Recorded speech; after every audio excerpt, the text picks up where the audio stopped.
Sir చదువునా sir? Sairam Kedar Shettimani గారు. సాయిరామ్. సరేనండి. అదేనండి. ఓం శ్రీ సాయిరామ్. భగవాన్ శ్రీ సత్యసాయి బాబా వారి దివ్య పాద పద్మములకు నా శతకోటి వందనములు. నాకు మళ్ళీ మన ఏఎస్బి దీంట్లో సత్యం శివం సుందరం చదివే అవకాశం ఇచ్చిన మన ఏఎస్బి అధినేత గారు శ్రీ లక్ష్మీనారాయణ గారి దంపతులకు నా హృదయపూర్వక నమస్కారాలు. మన ఇక్కడ విచ్చేసిన మన సాయి కుటుంబ సభ్యులందరికీ ప్రేమపూర్వక హృదయపూర్వక సాయిరాం. ఈరోజు సత్యం శివం సుందరం చెప్పండి సార్. ఇంత ముందు మన చదివిన సోదరి అని గుర్తు, ఆమె ప్రొఫెసర్ అణిమా గురించి, అణిమా ముఖర్జీ గురించి కొంచెం చెప్పారు. ఆమెని 69వ సంవత్సరంలో సత్యసాయి మహిళా కాలేజీ ప్రిన్సిపాల్ గా పెట్టారు. అది మొదటి సంవత్సరం. తర్వాత నా నెక్స్ట్ నుంచి చదువుతున్నాను. ఆమె ఆరోగ్యం అసలు బాగాలేకపోతే స్వామి నేనే చూసుకుంటానని ఆమె సోదరికి చెప్పారు. దాని నెక్స్ట్ నుంచి చదవడానికి ప్రయత్నిస్తున్నాను సార్. ప్రొఫెసర్ అణిమా ముఖర్జీ 1975వ సంవత్సరం వరకు, అంటే 6 సంవత్సరాల పాటు అనంతపురం కాలేజీ ప్రిన్సిపాల్ గా పనిచేశారు. ఆ తరువాత భగవాన్ బాబా వారు ఆమెను రాజస్థాన్ లోని జైపూర్ లో మరొక స్త్రీల కళాశాలను నెలకొల్పడానికి పంపించారు. అనంతపురం కాలేజీకి ప్రిన్సిపాల్ గా పనిచేసిన సమయంలో ప్రొఫెసర్ అణిమాకు భగవాన్ బాబా వారు అడుగడుగునా మార్గదర్శిగా ఉంటూ తమ నూతన విద్యా విధానమును అమలుపరిచే కృషిలో ఆమెకు అండగా నిలిచారు. దానితో బాటే అవసరమనుకున్నప్పుడు ఆమెను మందలించి దారిలో పెట్టేందుకు కూడా స్వామి సందేహించలేదు. స్త్రీ విద్య గురించి తన ఆశయాలు, ఆకాంక్షలను వివరిస్తూ భగవాన్ ప్రిన్సిపాల్కు, టీచర్లకు ఉత్తరాలు వ్రాసారు. అంతేకాకుండా తరచూ క్యాంపస్కి వెళ్ళి ఉన్నతమైన ఆధ్యాత్మిక తరంగాలతో అక్కడి వాతావరణాన్ని ఉత్తేజపరుస్తూ ఉండేవారు. ఆ కాలేజీ పనితీరుపై భగవాన్ బాబా వారి ప్రభావం పూర్తిగా ఉండి స్త్రీలకు ఉన్నత విద్య విషయంలో ఒక నూతన ఒరవడిని ప్రవేశపెట్టింది. అప్పట్లో ఆంధ్రప్రదేశ్ రాష్ట్ర గవర్నర్ అయిన శ్రీ కేబి దేశాయ్ 1973వ సంవత్సరంలో జరిగిన ఆ కాలేజీ 4వ వార్షికోత్సవంకు ముఖ్య అతిథిగా విచ్చేశారు. ఆ వార్షికోత్సవ సభలో మాట్లాడుతూ ఆయన భారతదేశ భవితవ్యమునకు ప్రణాళికలు రచించే విద్యావేత్తలను శ్రీ సత్యసాయి కాలేజీకి వచ్చి పాఠాలు నేర్చుకోవలసినదిగా నేను విజ్ఞప్తి చేస్తున్నాను. ఇక్కడ వారు నేర్చుకునే పాఠాలు వారి ప్రణాళిక రచనకు ఎంతగానో ఉపయోగపడతాయని నా విశ్వాసం. విద్యారంగంలో సంస్కరణలను చేపట్టి విద్యకు ఔన్నత్యమును తెచ్చే కృషిలో ఈ విద్యా సంస్థ నిర్దుష్టమైన ప్రగతిని సాధిస్తున్నది. ఇక్కడ జరుగుతున్న కృషి అద్వితీయమైనది, ఇతర విద్యా సంస్థలకు ఆదర్శప్రాయమైనది అని ఉద్ఘాటించారు. అంటే మన భగవాన్ స్వామివారు నెలకొల్పిన విద్యాలయాల్లో పద్ధతులు అంతా కొత్తగా ఉంటాయి, మనకి భవిష్యత్తుకు కావలసిన విధంగా ఉంటాయని ఆయన గుర్తించి అందరినీ ఇక్కడికి వచ్చి నేర్చుకోమని సలహా ఇచ్చారు. ఈ అధ్యాయం రాస్తున్న తరుణంలో 80 వసంతాలు చూచిన ప్రొఫెసర్ అణిమా ముఖర్జీ ఈ విధంగా తెలియచేస్తున్నారు. శ్రీ సత్యసాయి విద్యా ఉద్యమంలో 2 దశాబ్దాలకు పైగా సేవలు అందించగలిగిన నేను ఎంతో అదృష్టవంతురాలనని భావిస్తున్నారు. ఈ సుదీర్ఘ సాన్నిహిత్యంలో భగవాన్ బాబా వారు తమ నిజతత్వమును అప్పుడప్పుడు లీలామాత్రంగా నాకు గోచరింపజేశారు. అది కూడా మెట్టుగా నేను అర్హతను సంపాదించుకున్న తరువాతనే. భగవాన్ బాబా వారిని కేవలం దేహధారిగా భావిస్తూ భౌతికమైన ఆయన సాన్నిహిత్యంను మాత్రమే కోరుకోవడం సరి అయినది కాదని ఇప్పుడు నేను తెలుసుకోగలిగాను. భగవాన్ శ్రీ సత్యసాయి బాబా వారి రూపములో దివ్యత్వం అనే పదము అర్థవంతమైనది. అవతార పురుషుడు సాకార రూపుడై ప్రత్యక్షంగా మన మధ్య నిలిచారు. నా హృదయ మందిరములో ఆ అవతార పురుషుని నేను ప్రత్యక్షంగా దర్శించుకోగలుగుతున్నాను. తద్వారా నా జీవితము సార్థకమైందనే పరిపూర్ణ తృప్తి నాకు కలుగుతున్నది. ఈ అనిమా ముఖర్జీ ఆమె చెప్తున్నారండి, ఆమె ఎంతో అదృష్టవంతురాలని. ఎందుకంటే స్వామితో దగ్గరగా ఉండి ఆయన సలహాలను వింటూ అది పాటిస్తూ ఆమె ఎన్నో విలువలు నేర్చుకున్నారని చెప్తున్నారండి. అది అయినా స్వామి మానవ రూపంలో ఉన్న ఆయన కాదు, ఆయన దివ్యత్వం అనే పదం అర్థవంతమైందని చెప్తున్నారు. అంతలాగా ఆమె ఎంతో అనుభవం పొందారండి, అందుకని అంత చక్కగా చెప్పగలుగుతున్నారు. 1970వ సంవత్సరం జూలై నెల 7వ తేదీ డాక్టర్ జయలక్ష్మి గోపీనాథ్ జీవితంలో మరుపురాని సుదినం. అందుకు కారణం కేవలం ఆ రోజున ఆమె అనంతపురంలోని శ్రీ సత్యసాయి మహిళా కళాశాలలో అధ్యాపకురాలిగా సెలెక్ట్ అయిందని మాత్రమే కాదు, భగవాన్ బాబా వారు ఆమెను పిలిచి, జయమ్మ, నువ్వు సెలెక్ట్ అయ్యావు, పిల్లల్ని బాగా చూసుకో అని చెప్పినందుకు కూడా కాదు. అయితే ఆ వార్త స్వయంగా భగవాన్ బాబా వారి నోటి నుండి విన్నప్పుడు ఆమె ఆనందంతో పొంగిపోయిన మాట మాత్రం నిజం. కానీ ఆ రోజు మధ్యాహ్నం భగవాన్ బాబా వారు అనంతపురం నుండి వెళ్ళిపోయిన తరువాత జరిగిన సంఘటన ఆమెను భయాందోళనలకు అతీతమైన ఉన్నతమైన లోకాలలో విహరింపజేసింది. ఆ రోజు మధ్యాహ్నం జయలక్ష్మి తన సహా ఉపాధ్యాయునులతో కలిసి స్టాఫ్ రూమ్ లో కూర్చొని ఉండగా వైస్ ప్రిన్సిపాల్ డాక్టర్ హేమలత అక్కడికి వచ్చారు. ఆమె జయలక్ష్మిని ఆమె అదృష్టానికి అభినందిస్తూ, నువ్వు కిందటి సంవత్సరమే ఈ కాలేజీలో అధ్యాపకురాలిగా ఎందుకు చేరలేదు అని ప్రశ్నించారు. తాను ఏమాత్రం ఊహించని ఈ ప్రశ్నకు జయలక్ష్మి అవాక్కై సమాధానం చెప్పకుండా ఉండిపోయింది. అయితే డాక్టర్ హేమలత సంభాషణను పొడిగిస్తూ, క్రిందటి సంవత్సరం సెలక్షన్ కమిటీ మీటింగు జరిగే రోజున భగవాన్ బాబా జయలక్ష్మి ఇంగ్లీష్ టీచర్ పోస్టుకు అప్లికేషన్ పంపించిందా అని నన్ను అడిగారు. అభ్యర్థుల జాబితాలో అటువంటి పేరేదీ లేదని నేను సమాధానం చెప్పాను అని చెప్పారు. ఈ విషయాన్ని విని జయలక్ష్మి కుతూహలం అణుచుకోలేక, బాబా నా పేరు చెప్పారా అని డాక్టర్ హేమలతను అడిగింది. అందుకు సమాధానంగా, అవును, నీ పేరే కాదు, నీ గతమంతా చెప్పారు అని డాక్టర్ హేమలత చెప్పారు. జయలక్ష్మి తిరిగి ఏమని చెప్పారు అని ప్రశ్నించింది. రాజమండ్రిలో కేంద్ర పొగాకు పరిశోధనా సంస్థకు డైరెక్టర్ గా పనిచేస్తున్న నీ భర్త డాక్టర్ గోపీనాథ్ కొన్ని నెలల క్రిందటే చనిపోయారని, నీవు ఆ దుఃఖంతో కృంగిపోయావని బాబా చెప్పారు. అంతేకాదు, నీవు ఇక్కడికి వచ్చి ఈ కాలేజీలో సేవ చెయ్యాలని భగవాన్ వాంఛిస్తున్నారని కూడా డాక్టర్ హేమలత చెప్పారు. ఈ విషయం విన్న జయలక్ష్మికి స్మృతి తప్పినంత పనై ఎలాగో అలాగా మాట కూడా తీసుకొని, కానీ నా భర్త క్రిందటి జూలై నెలలో చాలా ఆరోగ్యంగానే ఉన్నారే, ఆయన ఈ సంవత్సరం ఫిబ్రవరి నెలలోనే పోయారు అని తడబడుతూ చెప్పింది.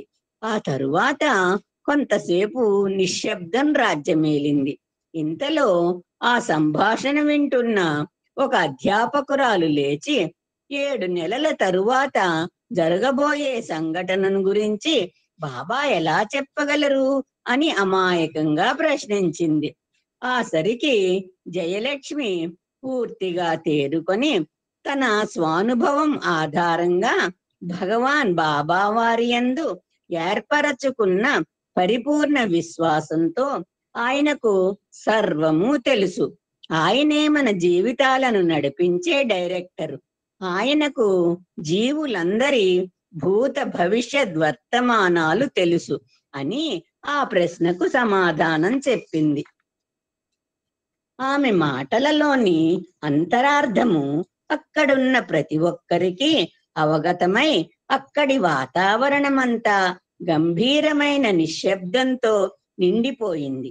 అప్పటి వరకు తాను గడిపిన జీవితమంతా ఆ రోజున భగవాన్ బాబా వారిచే తనకు అప్పగించబడే బరువు బాధ్యతలకు సన్నాహమేనని ఈ పాటికి జయలక్ష్మికి అర్థమైపోయింది. ఇక నుంచి ఈ పవిత్ర బాధ్యతను నెరవేర్చడమే తన జీవిత లక్ష్యము. ఆనాటి నుండి 3 దశాబ్దాలకు పైగా డాక్టర్ జయలక్ష్మి గోపీనాథ్ అనంతపురం కాలేజీలో English head of the department గా, హాస్టల్ వార్డెన్ గా సేవలందిస్తున్నారు. దానితో పాటు కొద్ది సంవత్సరాల పాటు కళాశాల ప్రిన్సిపాల్ గా కూడా పనిచేశారు. ఇక ఆమె గతానికి వస్తే, జయలక్ష్మి బెంగుళూరులోని దైవభక్తి గల ఒక సంపన్న కుటుంబంలో జన్మించారు.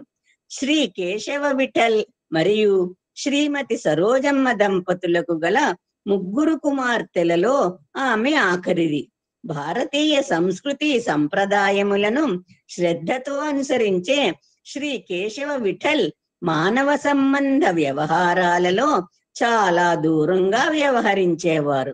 జయలక్ష్మి తల్లి మంచి కళాభినివేశము గల కుటుంబంకు చెందిన వ్యక్తి. సంగీతము వారి రక్తంలో ఉంది. జయలక్ష్మి చిన్నప్పుడే తన తల్లి నుండి భక్తి గీతాలు పాడడం నేర్చుకుంది. ఆ 3 సోదరీమణులు మంచి పేరు పొందిన క్రిస్టియన్ మిషనరీ స్కూళ్లలో విద్యాభ్యాసం చేశారు. జయలక్ష్మి మైసూరు విశ్వవిద్యాలయం నుండి తత్వశాస్త్రము, సాంఘిక శాస్త్రము మరియు ఆర్థిక శాస్త్రములలో డిగ్రీ పరీక్ష పాస్ అయి గోల్డ్ మెడల్ కూడా సంపాదించారు. మద్రాసులోని ప్రెసిడెన్సీ కాలేజీ నుండి ఆంగ్ల భాష మరియు సాహిత్యంలో ఎంఏ పరీక్ష పాస్ అయ్యారు.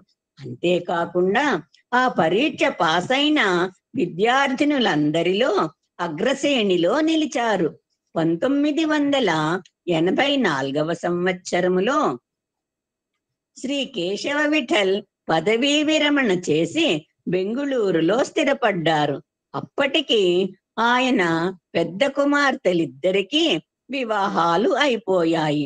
ఒక రోజు ఉదయం ఆయన బెంగుళూరులోని లాల్బాగ్ గార్డెన్స్ లో బాహ్యాళికి వెళ్ళినప్పుడు ఒక అపరిచిత వ్యక్తి ఆయనకు 22 ఏళ్ల యువకుడైన శ్రీ సత్యసాయి బాబా గురించి చెప్పారు.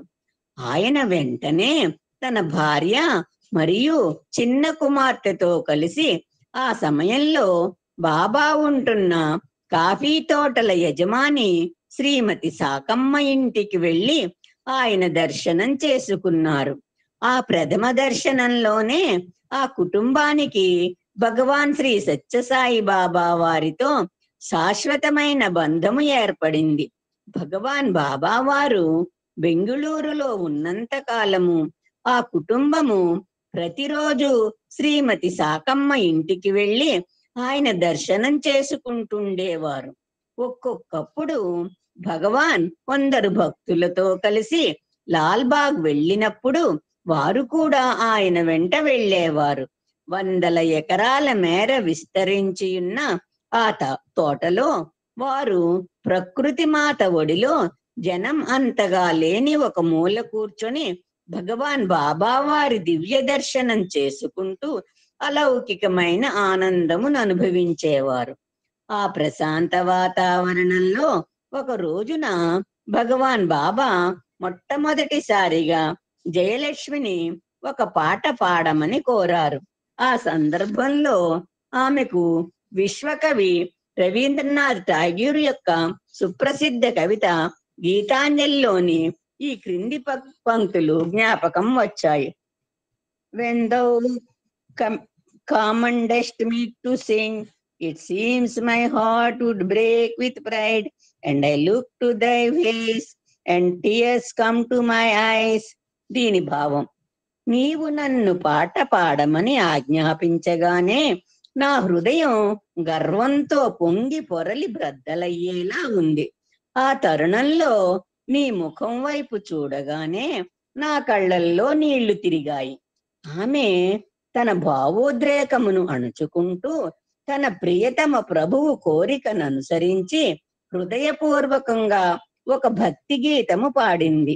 ఆ తరువాత ఆమె లాల్బాగ్ లో భగవాన్ సన్నిధిలో క్రమం తప్పకుండా ప్రతిరోజు మీరా భజనలు, పురందరదాసు మరియు కనకదాసుల కృతులు గానం చేయడం మొదలుపెట్టింది.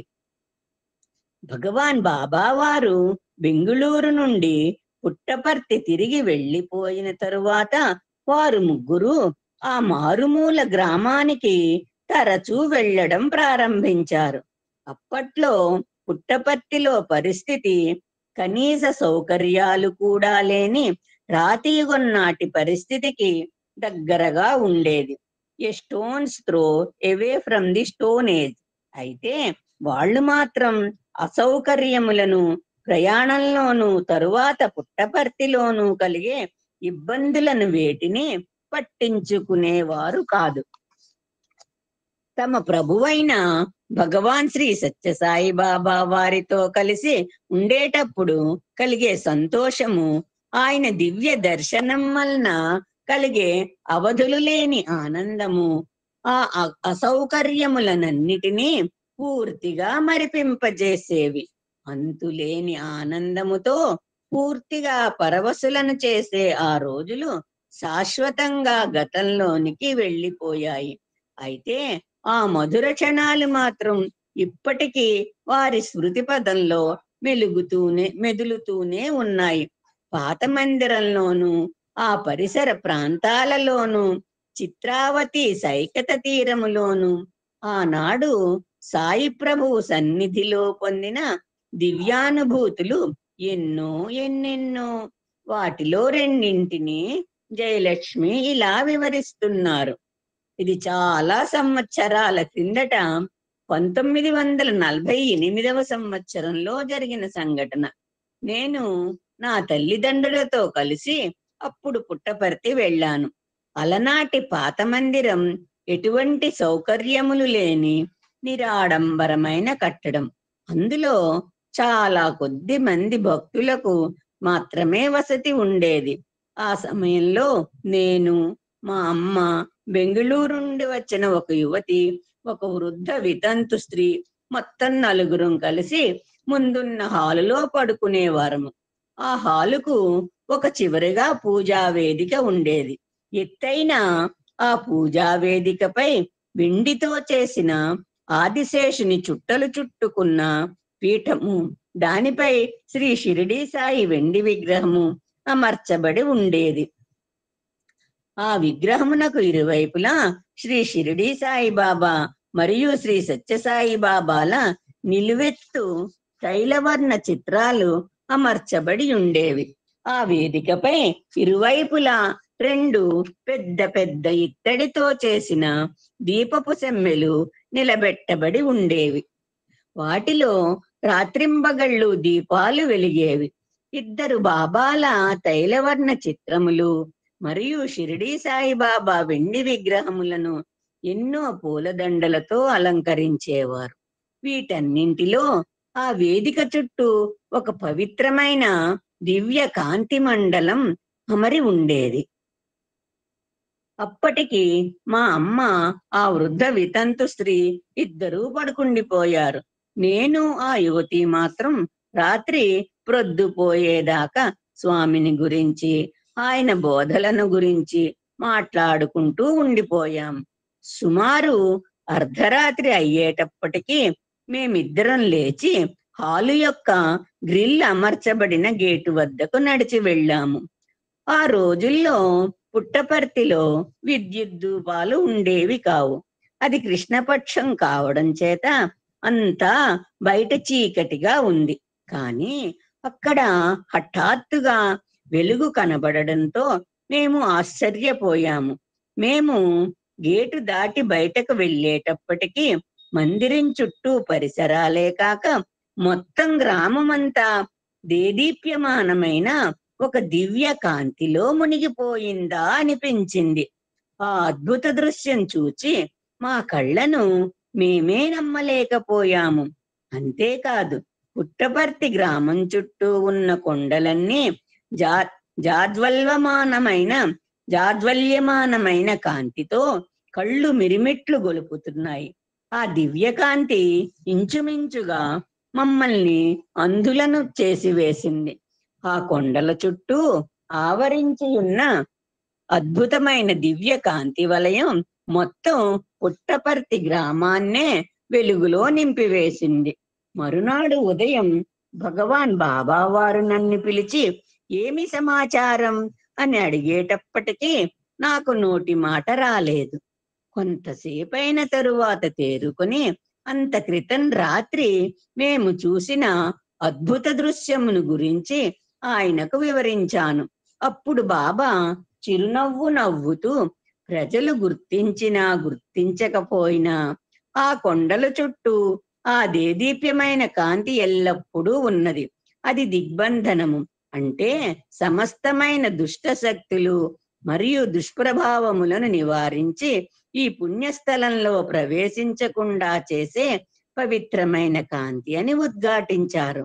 మానవుని అవగాహనకు అతీతమైన అనేక అద్భుతాలు ఉన్న మాట పూర్తిగా నిజం.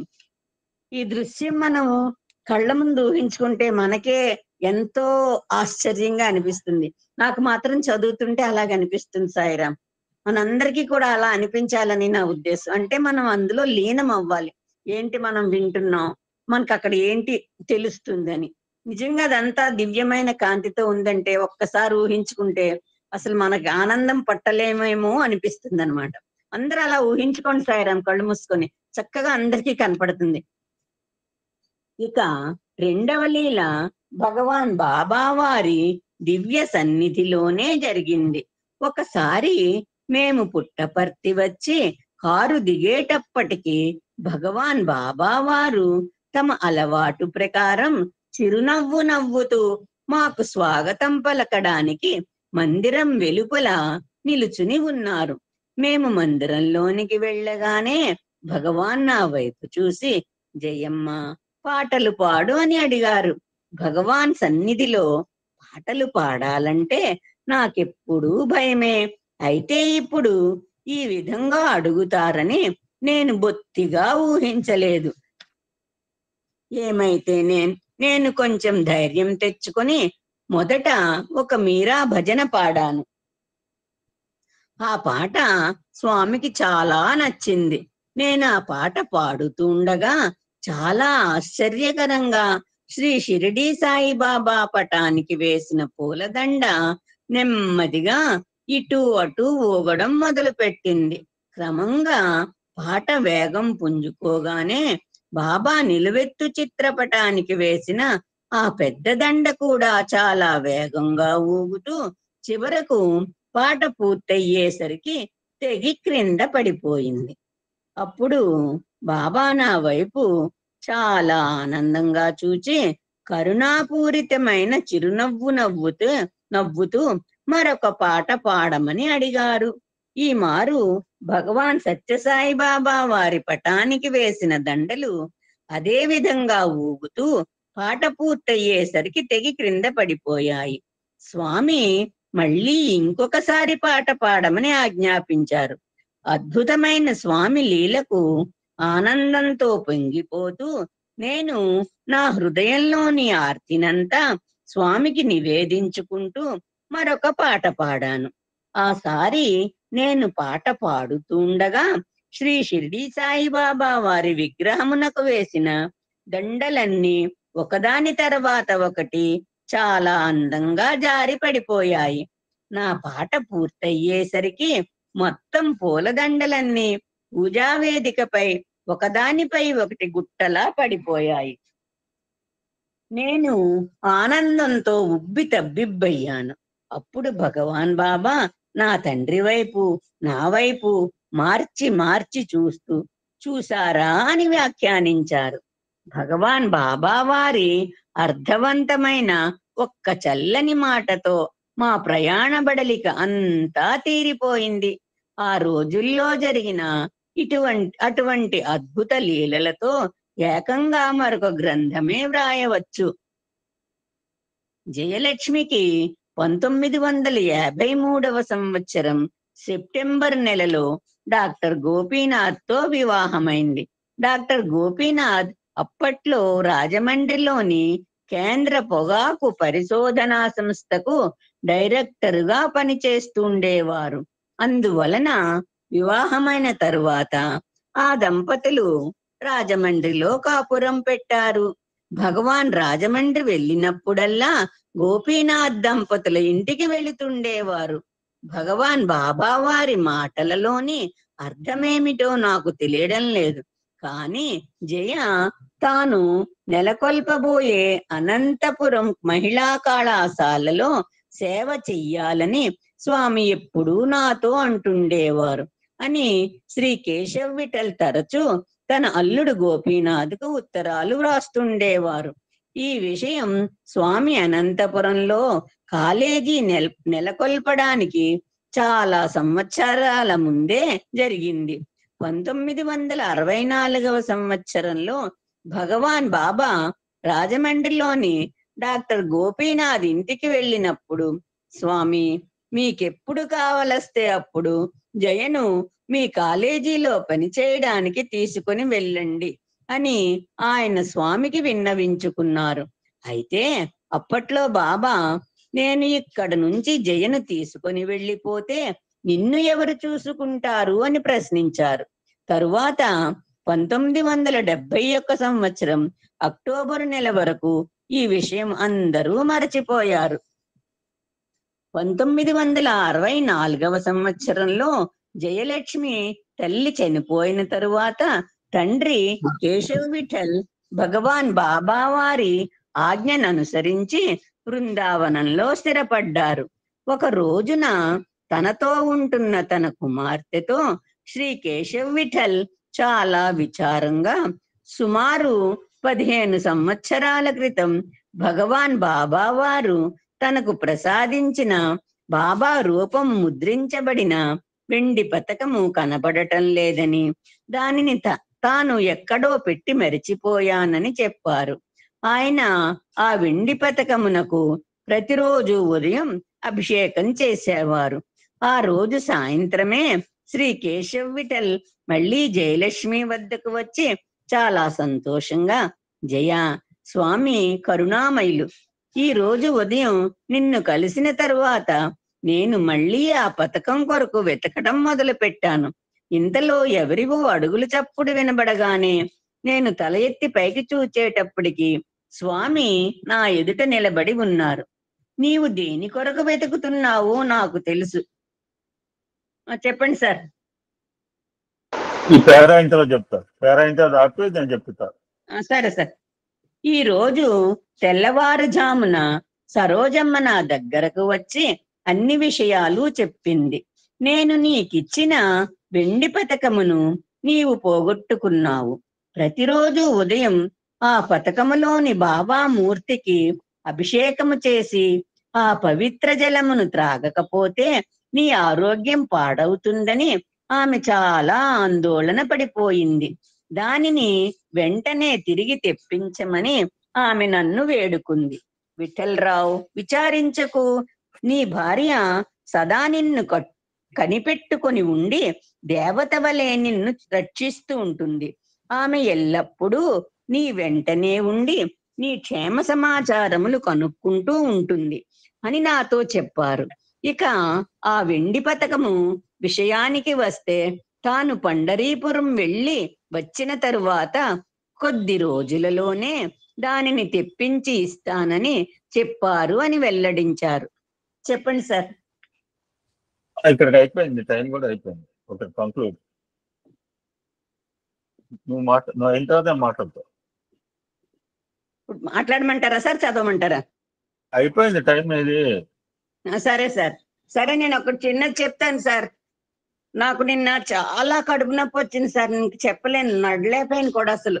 అంత కడుపు నొప్పి వస్తే నిన్న మాకు మందిరంలో ఈశ్వరామ వారోత్సవాలు అవుతున్నాయి సార్. నిన్న పొద్దున్న, నిన్న సాయంత్రం మా సార్ అన్నారు, పో నువ్వు ఉండిపోలే, నేను వెళ్తానని. లేదండి, గురువు గారు ఇచ్చిన ప్రసాదం ఉంది, నేను అది వేసుకుంటాను.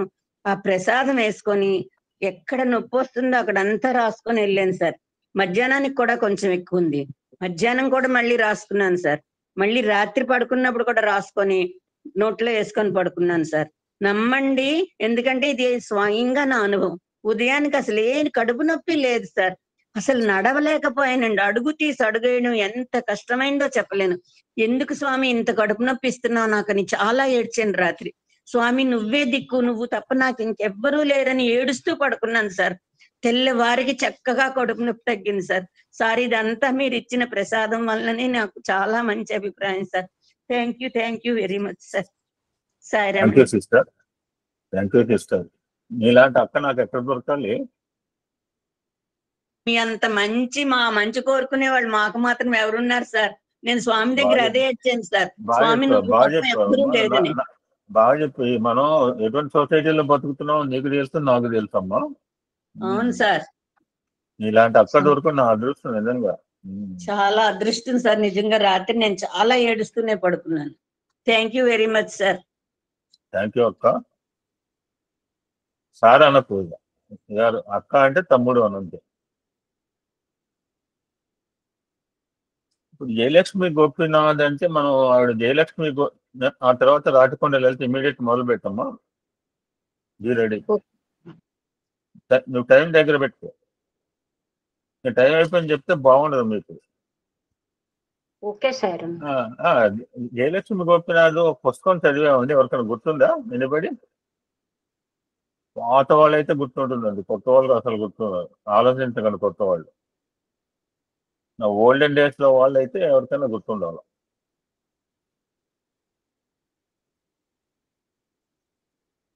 ఎవరు గుర్తులేదు? గుర్తులేదు, ఆవిడ చూసాను కానీ గుర్తులేదు. ఆవిడ చూడటం కాదక్క, నువ్వు రాలేకపోతే. You have not join at that time. You have gone through the subject also. ఆవిడ రాసిన పుస్తకం ఎవరికి గుర్తులేదు. రేపు నేను పుస్తకం కూడా చూపిస్తాను.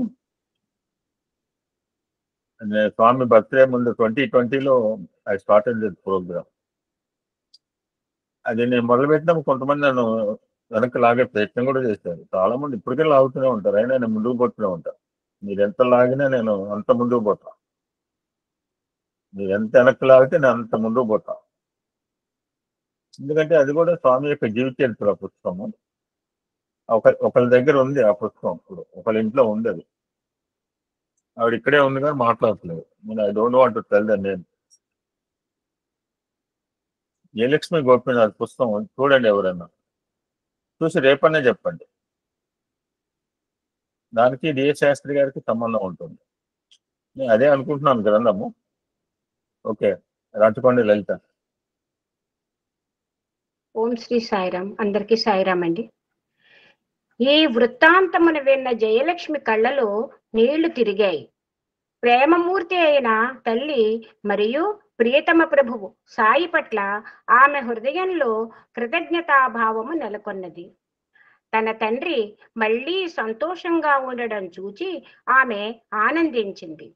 భగవాన్ బాబా వారితో కలిసి ఆ తండ్రి కూతుళ్ళిద్దరూ ఆనందంగా పండరీ యాత్ర చేసి వచ్చిన తరువాత స్వామి వాళ్ళిద్దరిని ఇంటర్వ్యూకు పిలిచారు. ఆ ఇంటర్వ్యూలో స్వామి శ్రీ కేశవ్ విఠల్తో, విఠలరావు, స్వామి ఎల్లప్పుడూ తన మాట నిలబెట్టుకుంటారు.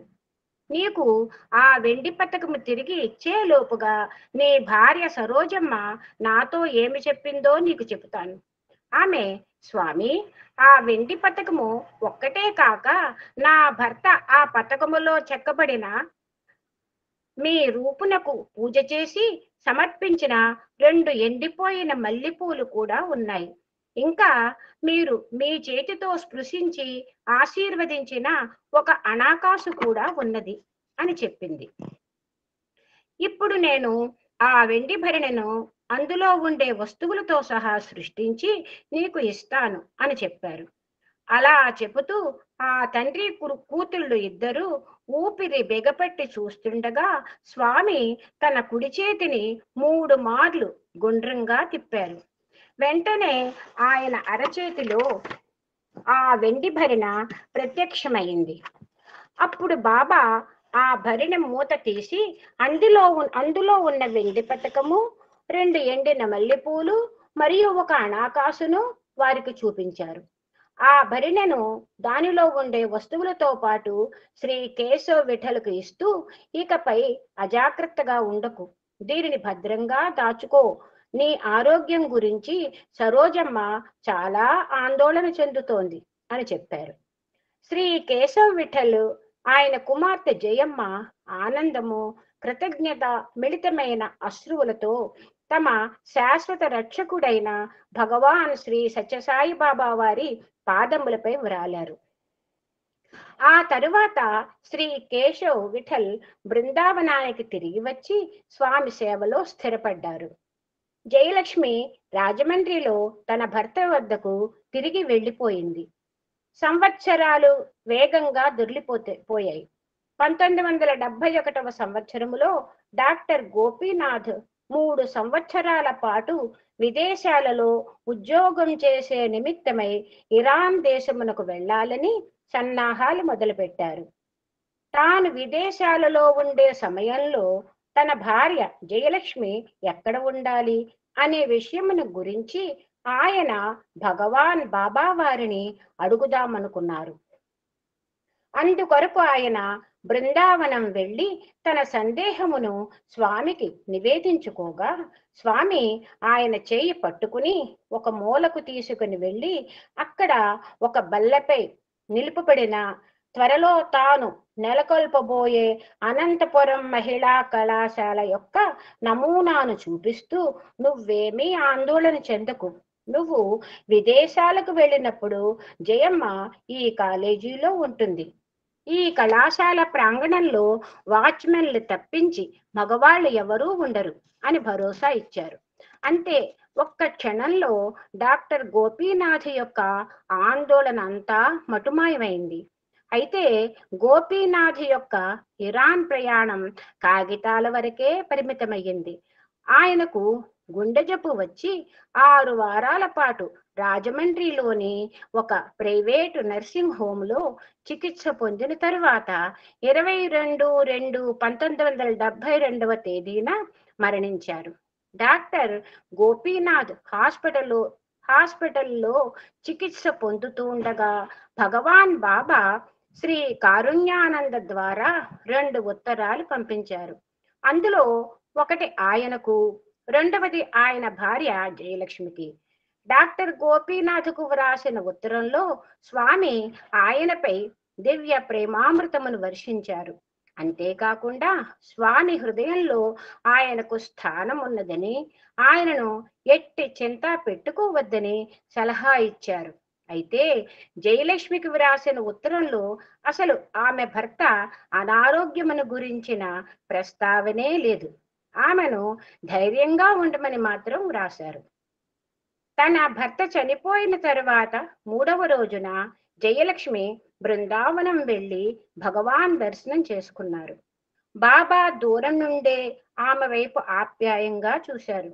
స్వామి ఆమెతో మాట్లాడలేదు, కానీ శ్రీ రామబ్రహ్మం ద్వారా ఆమె తన భర్త అంత్యక్రియలన్నీ సక్రమంగా పూర్తి చేసిన తరువాత ఇక్కడికి రావాలని కబురు చేశారు. రామబ్రహ్మం ద్వారా ఆమె తన భర్త అంత్యక్రియలన్నీ సక్రమంగా పూర్తి చేసి తరువాత ఇక్కడకు రావాలని కబురు చేశారు.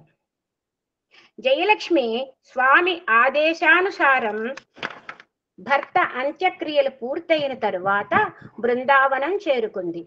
అప్పుడు భగవాన్ బాబా ఆమెను పిలిచి మాట్లాడారు.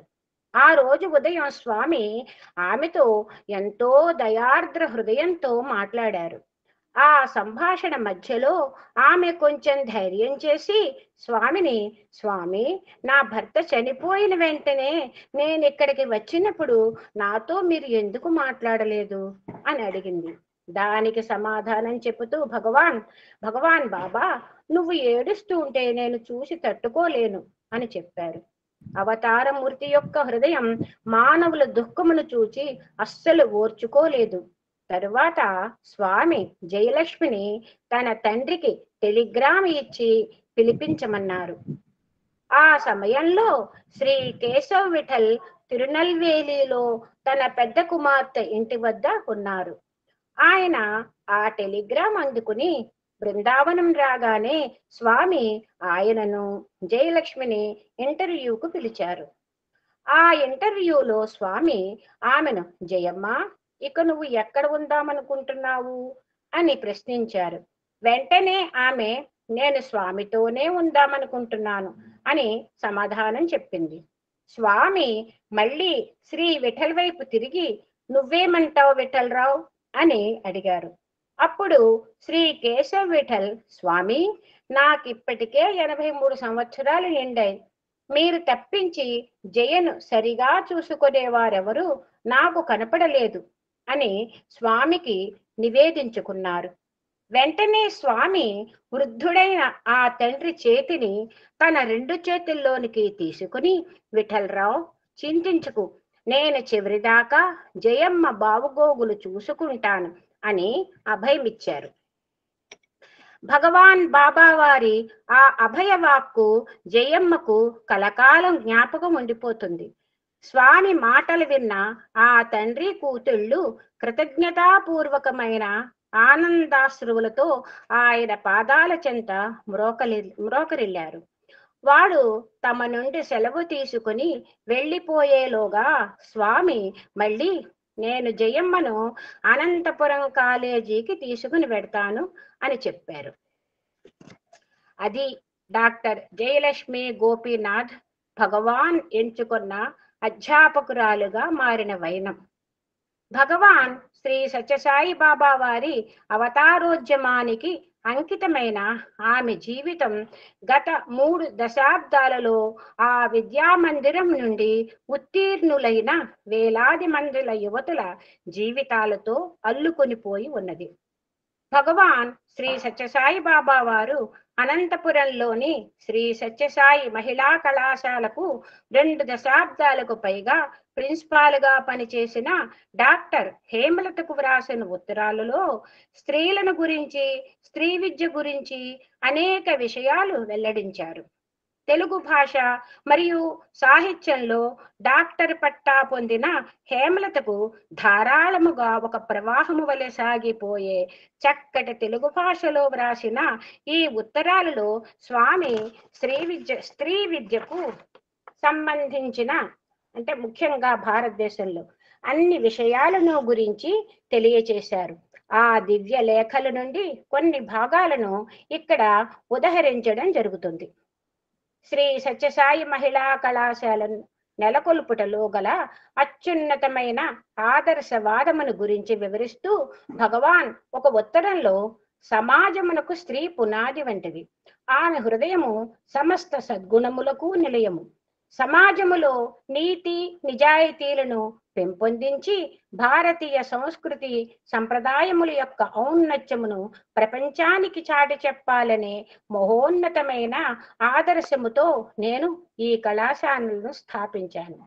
ఈ కళాశాల సమాజములోని అన్ని రంగములలోనూ అత్యున్నతమైన ఆదర్శములను నెలకొల్పాలనేది నా ఆకాంక్ష.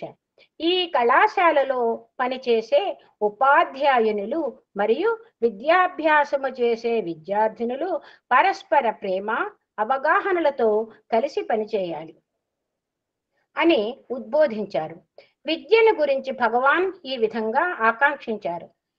మేఘములు మింటిపై చేరి మెదలుచుండ వాటి దాపున విద్యుత్తు వరులునట్లు విద్య వెనుక జ్ఞానంబు వెలయవలయు.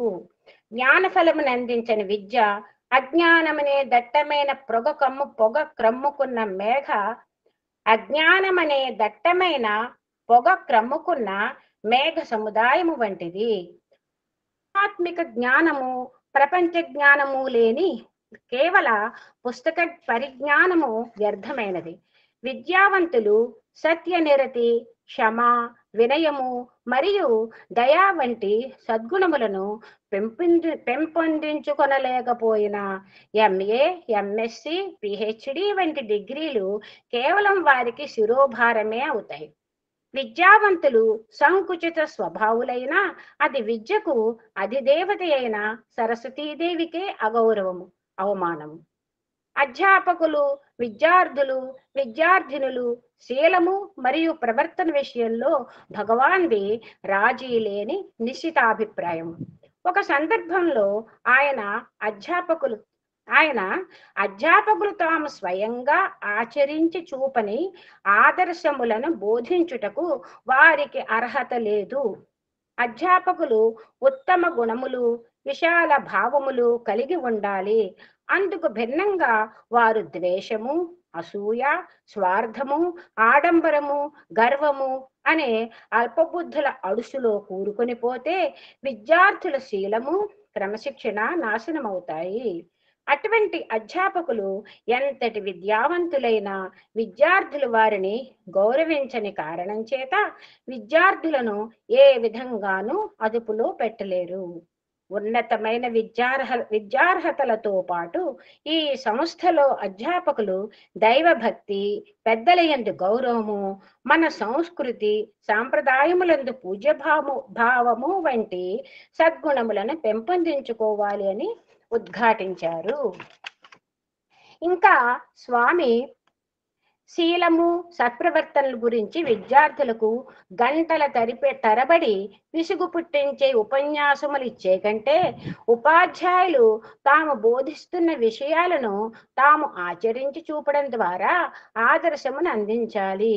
వేష భాషలు, జుట్టు తీరు, నడక, సంభాషణ, నవ్వడం వంటి లౌకిక విషయాలలో కూడా అధ్యాపకులు విద్యార్థులకు ఆదర్శప్రాయంగా ఉండాలి అని స్త్రీ గృహలక్ష్మి, ఆమె సమాజంలో ఉత్తమ ఆదర్శములను సంరక్షించే దేవత. అయితే అటువంటి స్త్రీలే గౌరవప్రదమైన వస్త్రధారణ లేకుండా జుట్టు విరబోసుకుని తిరిగే వాళ్ళు రాక్షసుల వలె, పిశాచుల వలె కనపడతారు. అటువంటి వస్త్రధారణ, తలకట్టు ఉన్నత విద్యకు చిహ్నములుగా భావిస్తే అంతకంటే మూర్ఖత్వము మరేది ఉండదు అని ఉద్బోధించారు. అనంతపురం మహిళా కళాశాలలో ప్రతి గురువారం మొట్టమొదటి పీరియడ్ నీతి బోధకు వినియోగించాలని నిర్ణయం తీసుకున్నప్పుడు భగవాన్ మనం బెంగుళూరు కళాశాలలో ఇప్పటికే నీతి బోధకు తరగతులు ప్రారంభించాము, అలాగే అనంతపురంలో కూడా ప్రారంభించవచ్చు. ప్రతి గురువారం ఉదయం మొదటి పీరియడ్లో నిర్వహింపబడే ఈ తరగతులకు కళాశాలలోని అధ్యాపకులు, విద్యార్థులు అందరూ హాజరు కావాలి. ఆ తరగతులలో భగవద్గీత. ఫుల్ స్టాప్ దగ్గర కొంచెం ఆగండి. అలాగే సైరం. ప్రతి గురువారం ఉదయం మొదటి పీరియడ్లో నిర్వహింపబడే ఈ తరగతులకు కళాశాలలోని అధ్యాపకులు, విద్యార్థులు అందరూ హాజరు కావాలి. ఆ తరగతులలో భగవద్గీత, బైబిలు, ఖురాను, మహాభారతము, భాగవతము మరియు భారతదేశములోని సాధు సత్పురుషుల జీవితములకు సంబంధించిన అంశములు చర్చించవచ్చు. మన అధ్యాపకులు కూడా భారతీయ సంస్కృతిని గురించి కొన్ని తరగతులు నిర్వహించవచ్చు. నీతి బోధకు వినియోగింపబడే తరగతులను ఎప్పుడూ ప్రార్థనతో ప్రారంభించడం మంచిది. ఈ తరగతులను మనం కాలేజీ ఆడిటోరియంలో నిర్వహించవచ్చు. అంతేకాకుండా విద్యార్థినులకు నీతి బోధ చేసే ఈ తరగతులను క్రమం తప్పకుండా నిర్వహించడానికి వాళ్ళ టైం టేబుల్లో అవసరమైన మార్పులు చేయవచ్చును అని ఒక ఉత్తరంలో వ్రాశారు. ఇక కళాశాలలో ఎటువంటి విద్యార్థులను చేర్చుకోవాలి అనే విషయమును గురించి భగవాన్ బాబా, మీరు కాలేజీలో విద్యార్థులను ప్రవేశము కొరకు నిర్దేశింపబడిన పద్ధతులు మరియు మార్గదర్శక సూత్రములను అనుసరిస్తున్నందుకు నాకు చాలా సంతోషంగా ఉంది. విద్యార్థినుల ప్రవేశం విషయంలో మీరు ఎవరి సిఫార్సులను పరిగణనలోకి తీసుకోవద్దు. కేవలం ప్రతిభ ఆధారంగానే వివిధ కోర్సులలో ప్రవేశం జరగాలి. అంతేకాకుండా హాస్టల్లో తగినంత వసతి సౌకర్యము లేని విషయాన్ని కూడా దృష్టిలో పెట్టుకోండి. నేను ఈ విషయంలో ఎటువంటి జోక్యము చేసుకోను. వివిధ కోర్సుల కొరకు విద్యార్థినులను ఎంపిక చేసేందుకు నిర్దేశించబడిన అన్ని నియమ నిబంధనలను అనుసరించడానికి మీకు పూర్తి స్వేచ్ఛ ఉన్నది. ఎవరైనా కళాశాలలో ప్రవేశం కొరకు నన్ను అర్థించినప్పుడు ప్రిన్సిపాల్ను కలుసుకోండి అని నేను నిర్మోహమాటంగా చెబుతాను అని వేరొక ఉత్తరంలో రాశారు. ఈ కళాశాలలో వివిధ తరగతులు నిర్వహించడానికి సరిపడే విశాలమైన అందమైన భవనాలు నిర్మించడమే గాక అవసరమైన పరికరాలు, పుస్తకాలు, ఇతర వస్తువులు అన్నీ సమకూర్చడంలో భగవాన్ బాబా వారు ప్రత్యేక శ్రద్ధ తీసుకున్నారు. ఈ సందర్భంగా అతి స్వల్ప విషయాలలో కూడా ఎంతో జాగ్రత్త వహించడం స్వామి వ్రాసిన ఉత్తరాలలోని ఈ క్రింద ఉదహరించిన భాగములో మనకు కనబడుతుంది. కళాశాల ఉత్సవ సమయాల్లో విద్యార్థినులు వాయించే పూర్తి బ్యాండ్ సెట్ను నేను పంపిస్తున్నాను.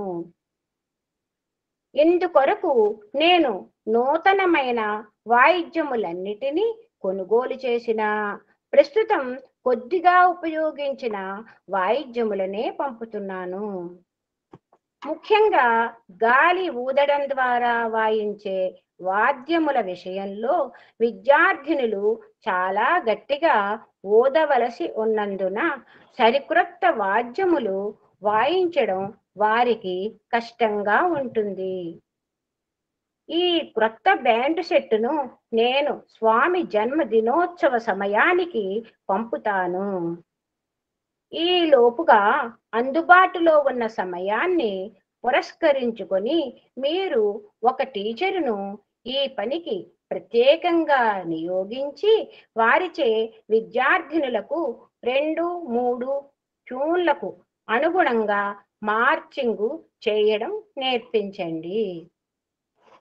ఈ నెల 12వ తేదీన నేను మీకు పంపించిన వస్తువులు అసలు నేను పంపుదామనుకున్న వస్తువులలో కేవలం ఒక భాగం మాత్రమే. ఇంకా నేను మీ కాలేజీకి ఎన్నో వస్తువులు పంపాల్సి ఉంది.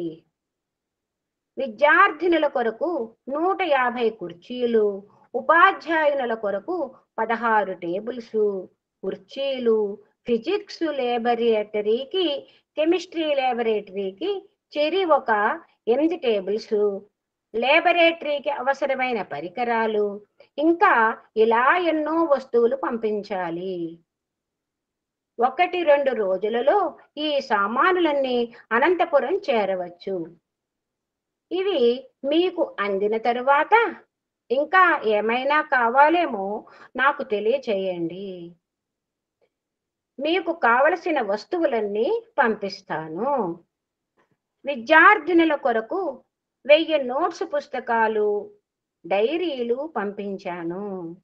అంతేకాకుండా వాటిలో కొన్ని లైబ్రరీ పుస్తకాలు గల ప్యాకెట్ కూడా ఉన్నది. ఆ పుస్తకాలలో విద్యార్థినులకు, ఉపాధ్యాయునులకు ఉపయోగపడనివి ఏవైనా ఉంటే వాటిని తీసి పక్కకు పెట్టేయండి. తెలుగు పాఠ్య పుస్తకాలు 1-2 రోజులలో మీకు అందుతాయి. English, chemistry, botany, zoology, physics, history మొదలగు ఇతర సబ్జెక్టులకు సంబంధించిన పాఠ్య పుస్తకాలు మద్రాసు, బెంగుళూరు పట్టణాలలో కొనడం జరిగినది. అవి కూడా మీకు తొందరలోనే అందుతాయి. కళాశాలలో కొత్తగా చేరిన విద్యార్థుల లిస్టు నాకు పంపితే వాళ్ళందరికీ యూనిఫామ్ చీరలు పంపిస్తాను. భగవాన్ శ్రీ సత్యసాయి బాబా వారు ఒక ఆదర్శప్రాయులైన వ్యవస్థాపకులుగా, విద్యాభిమానిగా, తాను నెలకొల్పిన విద్యా సంస్థలను నిర్వహించే పరిపాలకులందరికీ పూర్తి నైతిక బలమును, ప్రోత్సాహమును అందించారు. అనంతపురం మహిళా కళాశాల నిర్వహణలో ప్రారంభ దశలో ప్రిన్సిపాలు కొన్ని సమస్యలను ఎదుర్కొంటున్న సందర్భంలో స్వామి, నీవు దేనిని గురించి చింతించనవసరం లేదు. ఈ క్లిష్ట పరిస్థితులలో నీవు చూపిన ఓర్పుకు, సహనానికి సాయి ఎంతో సంతోషించారు. సాయికి అన్నీ తెలుసు. అందువలన నీవు చేయవలసిందల్లా నీ కర్తవ్యమును నీవు నిర్వహించడమే. కదిలిపోయే మేఘముల వంటి ఈ సమస్యలను మనస్సులో పెట్టుకొని నువ్వు బాధపడకు. నేను అన్నీ చూసుకుంటాను. కాలక్రమేణా అన్నీ చక్కబడతాయి అని ఒక ఉత్తరంలో రాశారు. అవతార పురుషులైన భగవాన్ శ్రీ సత్యసాయి బాబా వారి విద్యా సంస్థలలో బోధించడానికి ఆయనచే స్వయంగా ఎంపిక చేయబడిన అధ్యాపకులు నిజంగా ధన్యులు. ప్రశాంతి నిలయంలోని కళాశాల అధ్యాపకులతో భగవాన్ బాబా వారు ఒకసారి ముచ్చటిస్తున్న సమయంలో ఒక ప్రొఫెసర్, స్వామి, ఆధ్యాత్మిక మార్గంలో పయనిస్తూ లక్ష్యమును చేరుకునే సాధనలో నేను ఏ విధంగా ప్రగతిని సాధించాలి అనే విషయాన్ని దయచేసి నాకు తెలపండి అని ప్రార్థించాడు. అందుకు సమాధానంగా స్వామి, నా విద్యార్థులను జాగ్రత్తగా చూసుకుంటూ వారిని ఉత్తములైన, సమర్థులైన పౌరులుగా తీర్చిదిద్దు. అది చాలు. నీవు నిస్సందేహంగా నీ జీవిత సాఫల్యమును పొందగలవు. నీవింకేమీ చెయ్యనవసరం లేదు అని ఉద్ఘాటించారు. అవతార పురుషులైన భగవాన్ శ్రీ సత్యసాయి బాబా వారు నెలకొల్పిన స్కూళ్ళు, కాలేజీలలో సేవ చేసే అవకాశం లభించడం ఆ అవతారమూర్తి స్వయంగా సాధకునికి ప్రసాదించిన అమూల్యమైన కానుక. అదే స్వర్గ సామ్రాజ్యమునకు రాచబాట. అలాగే సార్, ఇంకో 2 నిమిషాలు మాట్లాడి జనరల్ గా క్లోజ్. 2 minutes. సాయిరామ్ సార్, మళ్ళీ ఇంకోసారి అవకాశం వచ్చినందుకు ప్రేమావతారి స్వామి వారికి నా హృదయపూర్వక కృతజ్ఞతలు. మీకు నా హృదయపూర్వక నమస్కారములు. ఇక్కడున్న కుటుంబ సభ్యులందరికీ ప్రేమపూర్వక హృదయపూర్వక సాయిరామ్ అండి. సాయిరామ్, సాయిరామ్.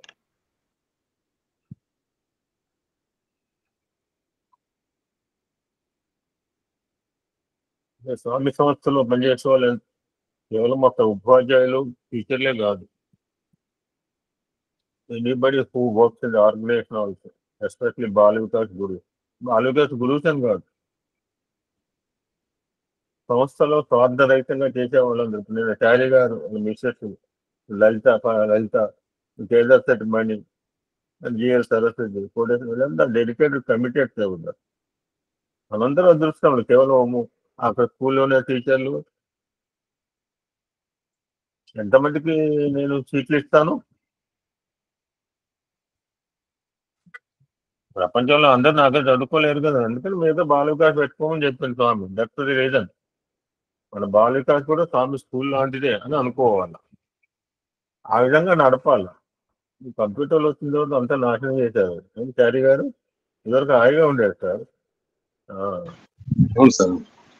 లేదు సార్, ఇప్పుడు మనలాంటి వాళ్ళు హాయిగా ఉండే నోటితో చెప్పుకునే వాళ్ళని చెప్పదలుచుకుంది హాయిగా హృదయం విప్పి.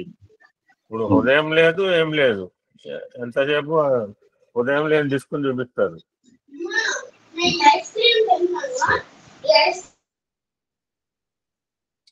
సో కంటిన్యూ ఒక 5-10 నిమిషాలు ఈశ్వరమ్మ గారి గురించి పునశ్చరణ చేసుకుని ఈరోజు ప్రాశస్త్యం గురించి తెలిసిన ప్రయత్నం చేద్దామండి. ఇప్పుడు చెప్పేది కూడా స్వామి తన తల్లి గురించి భిన్న సందర్భాల్లో చెప్పిన మాటల కలయిక క్రోడీకరణ అండి. ఇంకో సందర్భంలో స్వామి చెప్తున్నాడు ఈశ్వరమ్మడే రోజు,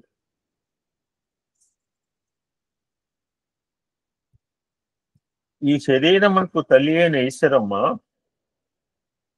ఎంతో వినయంతో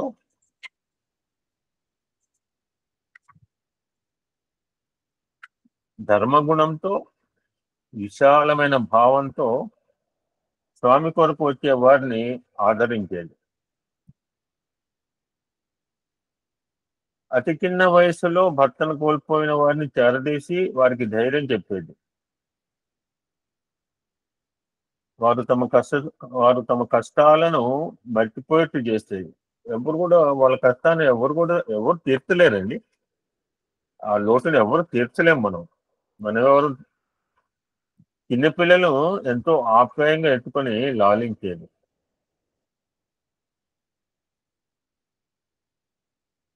స్వామి దర్శనం నుంచి వచ్చే భక్తులు ప్రశాంతి నిలయంలో ఈశ్వరమ్మ రూమ్కు వెళ్ళినప్పుడు ఆమె వారిని ప్రేమతో పలకరించి, అంతేగాని నేను అవతారమూర్తి తల్లి మీ లోపల రావడానికి వెళ్ళాడు,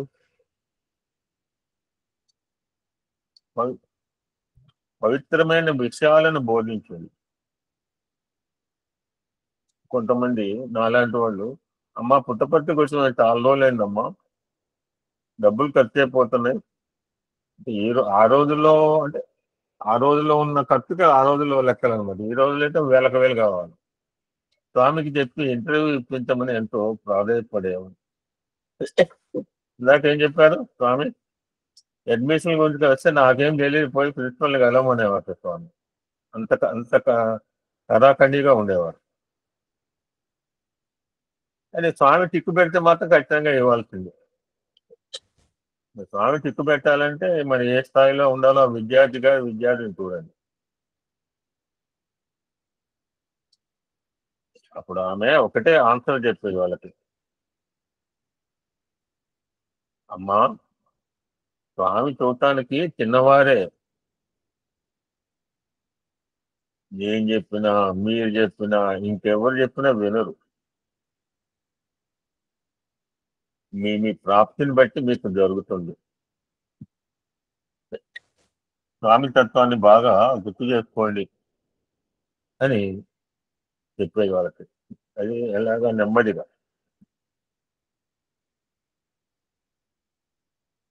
సో కారణాంతరంలో కొండమరాజు గారు స్వామిలో కలిసిపోవడం, ఈశ్వరమ్మ ప్రశాంతి నిలయంలోనే నివసించడం మొదలుపెట్టింది. ప్రతిరోజు కూడా ఉదయం సాయంత్రం స్వామితో మాట్లాడే అవకాశం ఉండేది. అలా రోజు కలవటం వలన స్వామి యొక్క ఈశ్వర తత్వాన్ని చక్కగా గుర్తించింది. అట్లీస్ట్ ఎవరికన్నా. అంటే ఎలా ఈశ్వర తత్వం అంటే, ఒక్కోసారి స్వామి ఈశ్వరుని వల్లే కనిపిస్తే, స్వామి ఈ పాములన్నీ ఏమిటి అని కంగారు పడేది. నేనేమీ వేసుకోలేదే అని ఏమీ తెలియనట్లు నటించేవాడి అని అంటున్నారు స్వామి.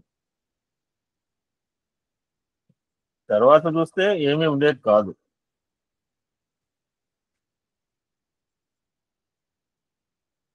ఈ విధంగా ఆమె అనేక పర్యాయములు స్వామి యొక్క దివ్యత్వాన్ని ప్రత్యక్షంగా చూసినది. నేను ఎవరో చెప్పారు, పద్మావతి గారు కౌశల్య యశోద కూడా దివ్యత్వాన్ని దర్శించినప్పటికీ ఒక్క మాట పుత్రవాక్యాల చేత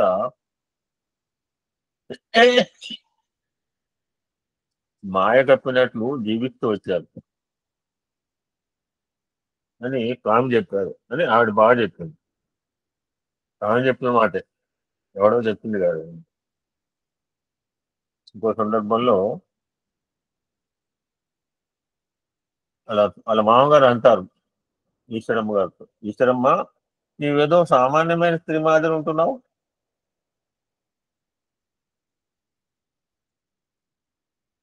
నువ్వు సామాన్యమైన స్త్రీవి కాదు, భగవంతుడే నీ గర్భంలో జన్మించాడు, నువ్వెంతో అదృష్టవంతురాలమ్మా అన్నట్ట కొండమరాజు గారు.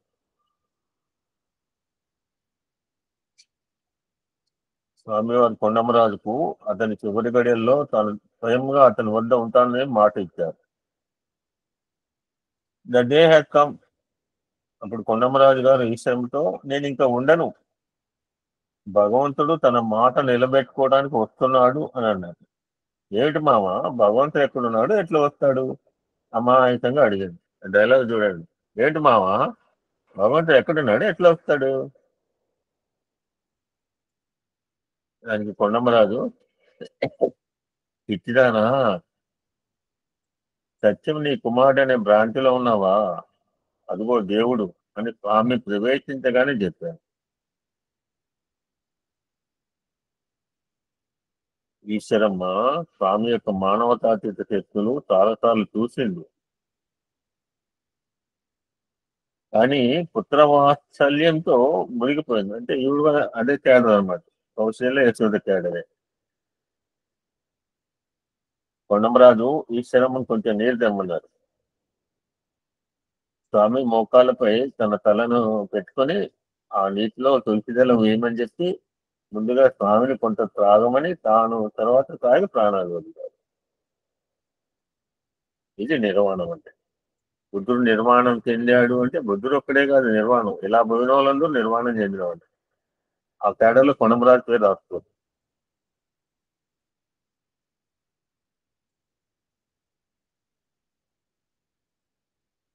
బిఫోర్ హిజ్ లాస్ట్ బ్రెత్ ఒక సందర్భంలో కొండమరాజు గారు చనిపోయే ముందు,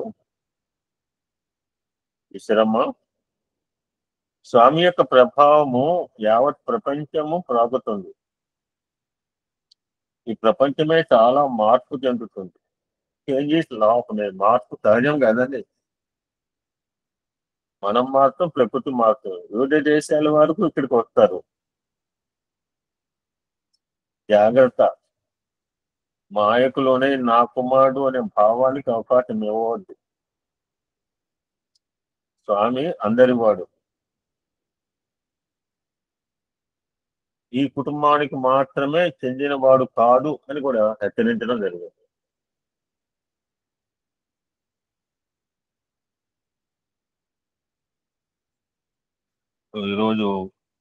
ఈరోజు సిగ్నిఫికెన్స్ వస్తే నేను 5వ పర్యాయం అండి చెప్పటము ఈ అంశము.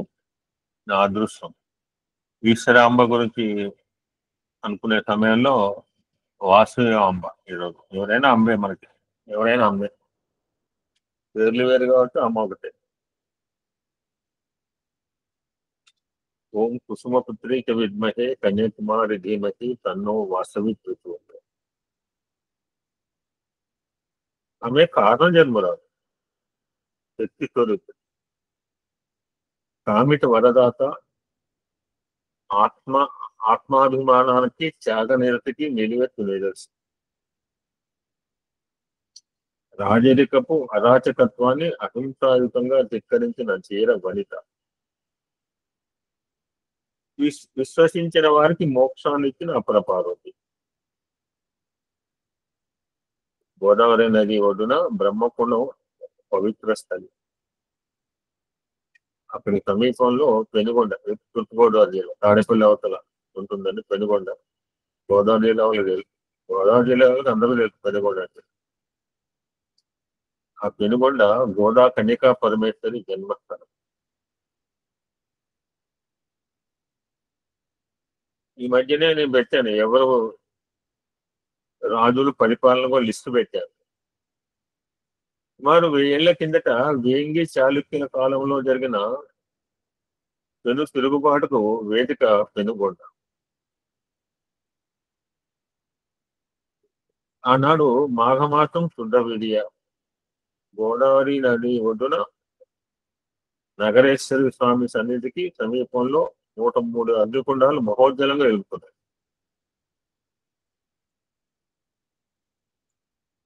వెలుగొండ నగరమంతా ఉద్రిక్త భరిత వాతావరణం నెలకొంది. ఎదుటి వారి అభిప్రాయానికి విలువనివ్వకుండా ఇష్టారాజ్యం సాగించుకోవాలనుకునే అధికార తత్వానికి చరమగీతం పాడే త్యాగ పతాకాన్ని సందర్భం. జీవితాంతం కూడా కన్యగానే ఉండిపోవాలనుకుంది కన్యక. తన అభిష్టానికి వ్యతిరేకంగా విష్ణువర్ధన్ ఆమెను బలవంతంగా వివాహం చేసుకోవాలనుకుంది. ఒప్పుకోవడంతో పెనుగొండపై యుద్ధం ప్రకటించాడు. కేవలము తన వల్ల రాజ్యంలో సంక్షోభం రేగటం రావణాసుడి వల్ల మొత్తం లంకా నగరంతో నాశనమైంది. దుర్యోధను వల్ల మొత్తం వాళ్ళంతా కూడా పోయారు. అన్ని అక్షోభం అంటే ఏదో రకంగా పోతారు. బ్రాడ్గా ఆలోచించింది. తన వల్ల రాజ్యంలో సంక్షోభం రేగటం కన్యకను బాధించింది. ఆత్మత్యాగం చేసుకోవాలనుకుంది. ఆమెకు మద్దతుగా 102 గోత్రాల వైశ్య ప్రముఖులు కూడా ఆనాడు ఆత్మ బలిదానానికి సిద్ధపడ్డారు. బిఫోర్ బలిదానం కన్యక విశ్వరూపం ప్రదర్శించింది. ఆడే మహాదేవిగా తను డిక్లేర్ చేసుకుంది. గత జన్మలో దేవి ఆరాధన విశేషంగా చేసిన సమాధి అనే వైశ్య శ్రేష్ఠుడే నేటి జన్మలో కుటుంబశ్రేష్ఠిగా పుట్టాడు, తన తండ్రిగా జన్మించాడని కూడా చెప్తాడు. కేవలము తన తపోఫలితంగా తనతో పాటు 102 గోత్రాల వరకు మోక్షాన్ని ఇవ్వాలని ఆయన కోరుకున్నందువల్ల ఈ జన్మ వచ్చిందని తెలియదు. దేశభక్తి, సమాజ సేవ, నిజాయితీలో ఇంపార్టెన్స్ సిగ్నిఫికెన్స్ చెప్తుంది సమాజానికి. అటువంటి వాసవి కన్యకా పరమేశ్వరి జన్మదినం ఈరోజు వైశాఖ శుద్ధ దశమైంది. ఈరోజు ఆవిడ జన్మదినం. మాఘశుద్ధ విరియ ఆత్మార్పణ దినం. బహుశా స్టార్టింగ్ లో వస్తుంది. అది మాఘం తర్వాత పాల్గొన్నాం కదా సార్ లాస్ట్ టైం, అంతే కదా సార్? ఇది వైశాఖ మాసం స్టార్టింగ్ లో వస్తుంది, అదేమో ఎండింగ్ లో వస్తుంది. రెండుకి కూడా పునశ్చరణ చేసుకుంటాం మనం ఎవ్రీ ఇయర్. పశ్చిమ గోదావరి జిల్లా పెనుగొండ గ్రామంలో రాజరాజ నరేంద్ర నిర్మించిన వాసవి ఆలయం ప్రపంచ ప్రసిద్ధి. ఆ నగరేశ్వర స్వామి ఆలయంలోనే కన్యక ఆత్మార్పణం చేసిన తోడు కన్యకాంబ ఆలయం ఉంది. బ్రీఫ్గా హిస్టరీ అండి, ఒక 10 నిమిషాల్లో. వేంగి దేశాన్ని వెళ్ళే కుసుమశ్రేష్ఠి వైశ్యులకు రాదు. ఈ ప్రాంతం విష్ణువర్ధనుడు, అతని పేరు విమలాదిత్య మహారాజు ఆధీనంలో ఉండేది. ఇది ఎప్పుడంటే క్రీస్తు శకం 10-11 శతాబ్దాల్లో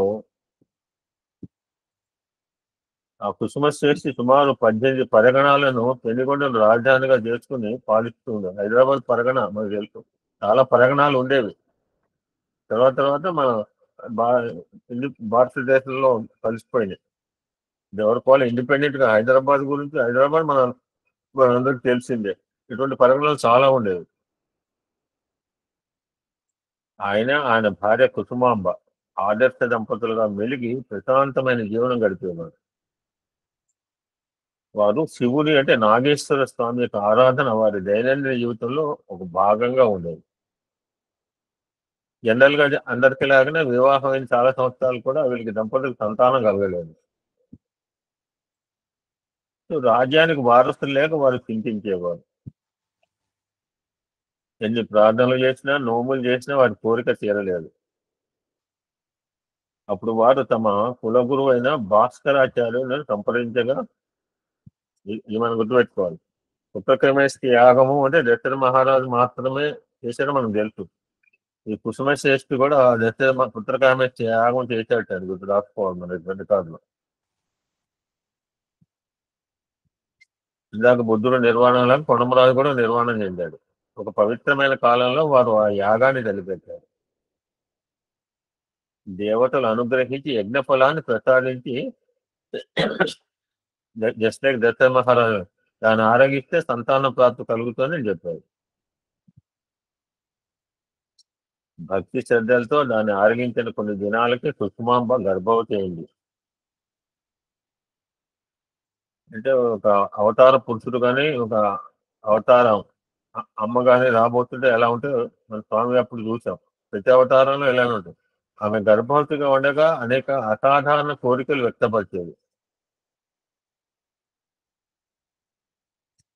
so the all indicates sense తన ఫ్యూచర్ లో భవిష్యత్తులో జనుల బాగోగుల కోసం పాటుపడే ఒక ఉత్తమమైన సంతానాన్ని జన్మనిస్తూ అని this is the indication already గర్భంలో ఉన్నప్పుడు. వసంతకాలం అంటే సర్వత్రా ఆనందాలు నెలకొల్పే వేళ వైశాఖ శుద్ధ దశమి శుక్రవారం ఉత్తర నక్షత్రం కన్యా రాశిలో కుసుమాంబ కవల పిల్లకి జన్మిస్తుంది. ఒకడు ఆడపిల్ల ఒకరు మగపిల్లవాడు. అబ్బాయికి విరూపాక్ష అమ్మాయికి వాసవాంబ అని నామకరణం. పువ్వు పుట్టగానే పరిమళిస్తుంది. బాల్యం నుంచి కూడా విరూపాక్షుడు భావి రాజు కావాల్సిన అన్ని లక్షణాలు చూపేవాడు. వాసవి అన్ని కళల్లోనూ ఆరితేరి సంగీతం తర్క శాస్త్రాలు మక్కువెట్టింది. వాళ్ళ కులగురు అయిన భాస్కరాచార్యుల శిక్షణలో విరూపాక్షుడు వేదాలను అభ్యసించాడు. రాజు కావాలంటే గురొకసారి విలువిద్య కత్తిసాము మొదలైన యుద్ధ సంబంధ విద్యలు నేర్చుకున్నాడు.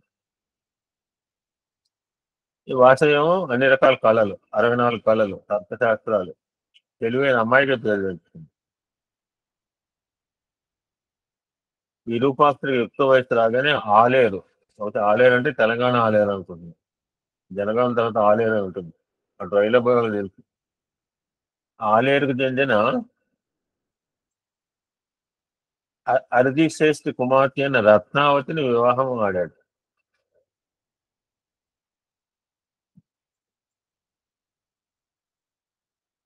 నువ్వు అడ్మిట్ చేయకపోతే నేను ఏదో లోపలికి రావడం బయట పోవడం సరిపోదు, ఏదో పని చేయాలి.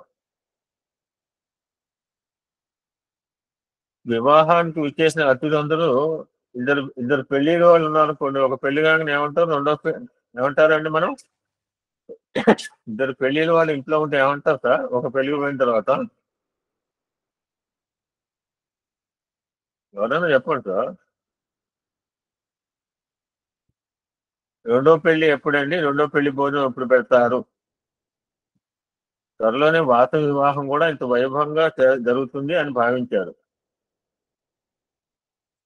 విష్ణువర్ధనుడు తన రాజ్య విస్తరణలో భాగంగా పెనుగొండకి విచ్చేయగా కుసుమశ్రేష్ఠి ఆ రాజుకు ఆహ్వానం పలుకుతూ గొప్ప ఊరేగింపు ఏర్పాటు చేసి ఘనమైన వేదికపై సన్మానం చేశాడు. ఇంతలో విష్ణువర్ధన్ దృష్టి జన సమూహంలోని వాసవిపై పడింది. Love at first sight. తొలి చూపులోనే ఆమె గాఢంగా ప్రేమించాడు. ఆమె లేకుండా తను బ్రతకలేనని భావించి ఆమెను వివాహమాడ నిశ్చయించాడు. Go and get information about her అని మినిస్టర్ పంపాడు. ఆ రాజు కోరిక ఈయనకి శరాఘాతం అయింది. అంగీకారం చెప్పలేదు. ఎస్ అని లేదు, నో అని లేదు. కారణం రాజుకి అప్పుడే పెళ్లి అయింది. తన బిడ్డ కంటే తల పెద్దోడు. డిఫరెంట్ ఆఫ్ రిలీజియన్ కులం ఇవన్నీ అనుకుని లాట్ ఆఫ్ ప్రెషర్ లో ఉన్నారు ఒత్తిళ్ళు. ఈ discuss with relatives and neighbours. ఈ మ్యాటర్ మీ కూతురికి వదిలేయమని అందరూ సలహా ఇచ్చారు. అప్పుడు తాను జీవితాంతం కన్నీగా ఉంటానని, I have no attachments with worldly pleasures, ప్రపంచ విషయాలతో నాకు సంబంధం లేదు అని కరాఖండిగా తను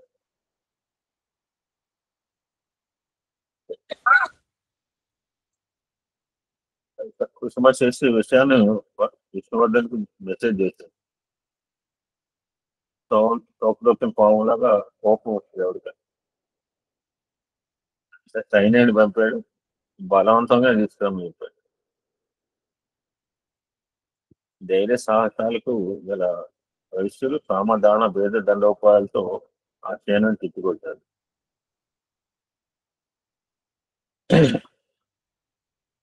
ఇటువంటి విపత్కరమైన పరిస్థితుల్లో కుసుమశ్రేష్ఠి భాస్కరాచార్యుల సమక్షంలో 18 నగరాలకు చెందిన 714 గోత్రాలకు చెందిన నాయకులతో అత్యవసర సమావేశాన్ని ఏర్పడించారు.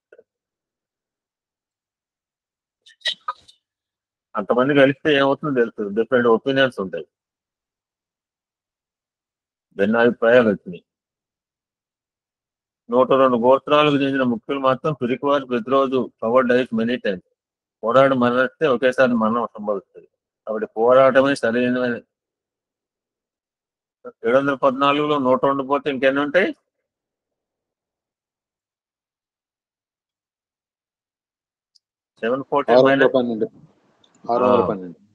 అది ఈ 612 గోత్రాల వారు మాత్రం రాయితో పెళ్లి చేస్తే హాయిగా అందరికీ మంచిది సలహా ఇచ్చారు. భాస్కరాచార్యులు మన ప్రాణాలు పోయినా సరే మన ఆత్మగౌరవాన్ని కాపాడుకోవాలని అన్నారు. గురువు మాట చెప్తే జనరల్ గా అందరికి ఎంకరేజ్మెంట్ అండి. ఈ మాటలు కుసుమశ్రేష్ఠికి మార్గదర్శకంగా ఎంకరేజ్మెంట్ లాగా ఉంది. తన పక్షంలో కేవలం కొంతమంది మాత్రమే ఉన్నప్పటికీ తన కూతున్న రాజుకి ఇచ్చి ఎట్టి పరిస్థితుల్లో పెళ్లి చేయరాదు నిశ్చయానికి వచ్చింది. సో ఐకమత్యం, వైశ్యుల ఐకమత్యం దెబ్బతింది. 2 పక్షాలు 612, 102. రాజు మాత్రం దెబ్బతిన పాములో పగబట్టి తన శత్రును తుదముట్టించడానికి తన సమస్త సేనలు కూడా తీసుకొని సంసిద్ధం. ఇప్పుడు జస్ట్ లైక్ ప్రజెంట్ సిచ్యువేషన్ లాగా ఈ పరిణామాన్ని ఎదుర్కొనడానికి పెనుగొండలో ఉన్న 102 గోత్రాలకు సంబంధించిన వారు ఆయత్తమైంది.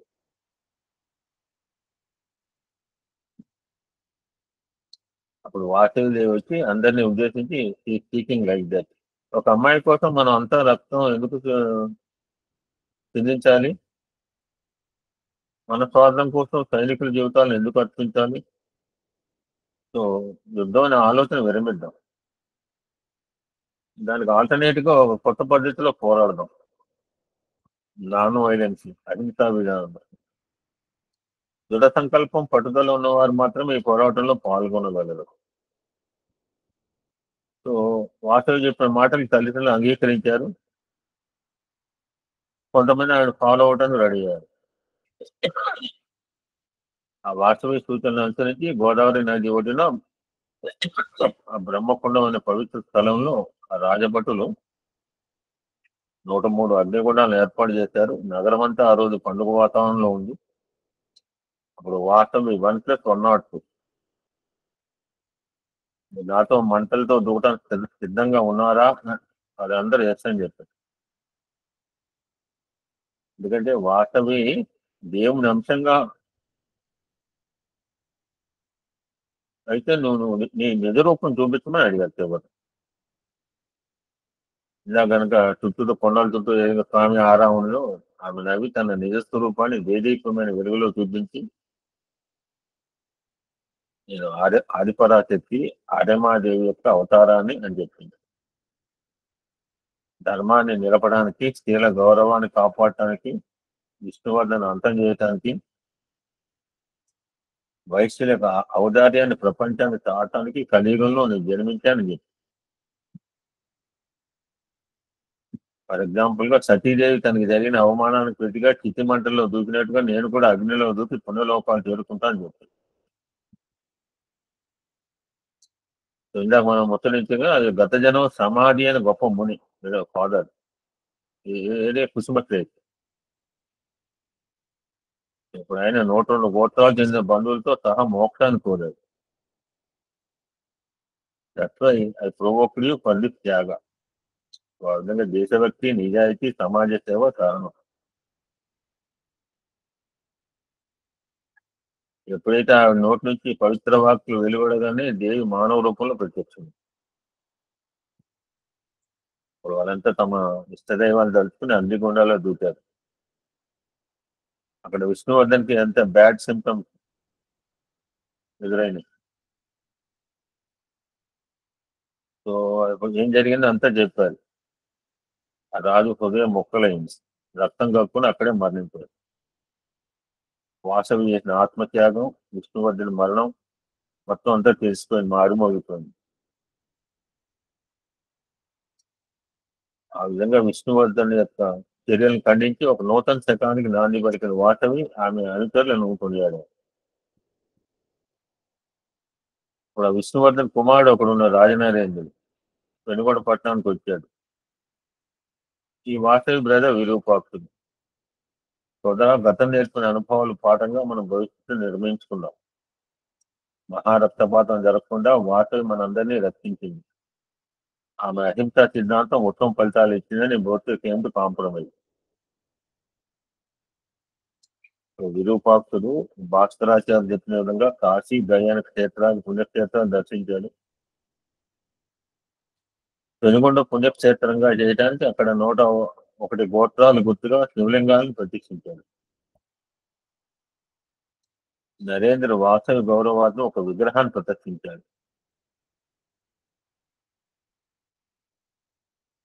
ఆ విధంగా ఆ వాసవి యొక్క జీవిత చరిత్ర అంతా అహింస నమ్మేందుకు, స్త్రీల ఆత్మగౌరవాన్ని నిలిపేందుకు చేసిన చర్య వల్ల శాశ్వతంగా చరిత్రలో నిలిచిపోయింది. ఆవిడ యొక్క ఖ్యాతి వల్ల మొత్తం కూడా విశ్వవ్యాప్తమైంది ఆ చరిత్ర.